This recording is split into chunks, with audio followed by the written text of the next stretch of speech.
C'est le printemps, la nature se réveille, les fleurs poussent, mais pas votre gazon. Pourquoi? Probablement que vous avez une infestation de vers blanc. Et c'est le cas aujourd'hui, là où je me trouve, à Sherbrooke, en Estrie. Et je vais en profiter pour vous montrer comment lutter de façon biologique contre ces insectes.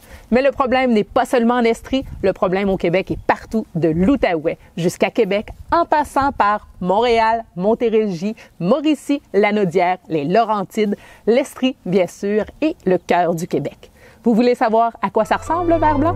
Venez, je vous montre.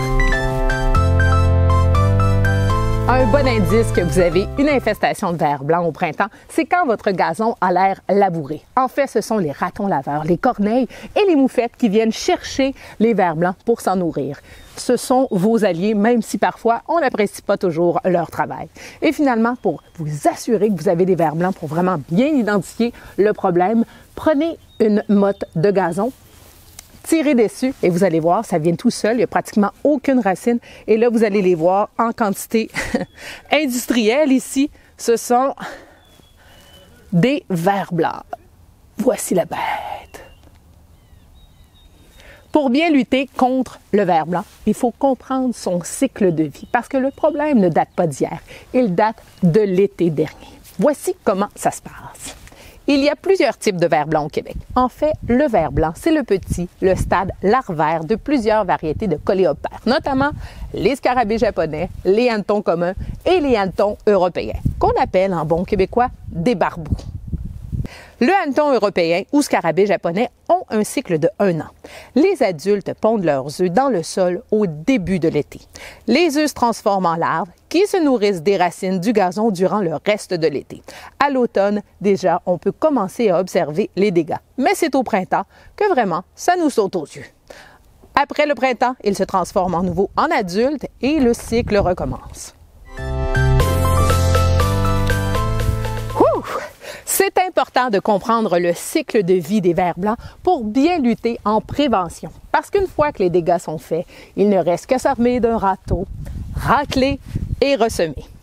Depuis mars 2019 au Québec, nous n'avons plus le droit d'utiliser un produit qui s'appelle le mérite. Ni nous, ni les professionnels de l'industrie. Ce qui nous reste? Les nématodes, un produit accrédité pour la lutte biologique. Je vous explique comment ça marche. Qu'est-ce que c'est des nématodes? Ce sont en fait des vers microscopiques qui vont aller parasiter les vers blancs. On les retrouve de manière naturelle dans l'environnement. Nous, ce qu'on fait, c'est concentrer leur présence pour combattre une infestation. En plus, les nématodes vont contrôler, oui, les vers blancs, mais aussi les pyrales et les vers gris. On peut donc l'utiliser dans le gazon, bien sûr, dans les plates-bandes et le potager. Moi, je vous suggère d'utiliser des nématodes qui sont vivants. Donc oui, vous allez au centre jardin avec une glacière parce que les nématodes doivent être conservés à une température de 4 degrés Celsius et ce, jusqu'à leur utilisation. On les applique maintenant.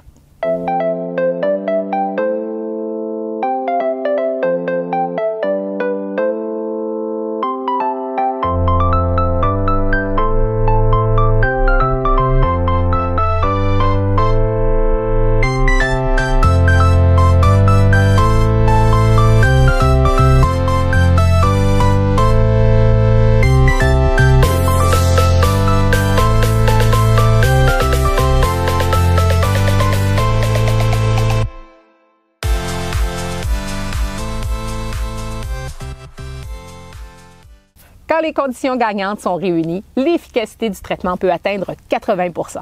Mais afin de diminuer votre consommation en eau, je vous suggère d'attendre une période de pluie pour faire l'application. Et malgré tout, la lutte au ver blanc est à recommencer année après année parce que les insectes adultes sont très mobiles et peuvent facilement passer d'un terrain à l'autre. Mais malgré tout, selon moi, ça vaut le coup d'investir en prévention parce que refaire son gazon de A à Z, année après année, ça coûte cher.